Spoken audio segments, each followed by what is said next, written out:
Welcome to Fabulingua. Tap a character to open their story. Each character has 5 levels.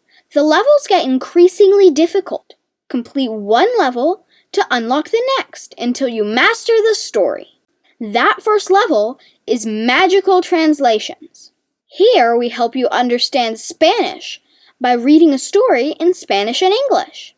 The second level is called Copycat.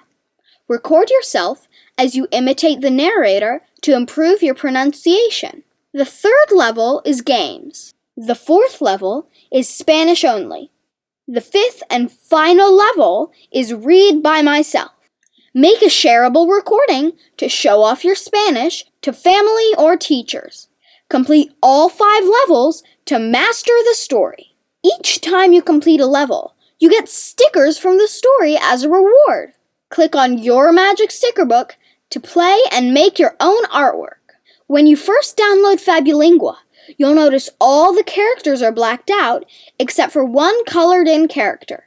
That's your free sample story. To unlock the rest of the characters, make sure to subscribe.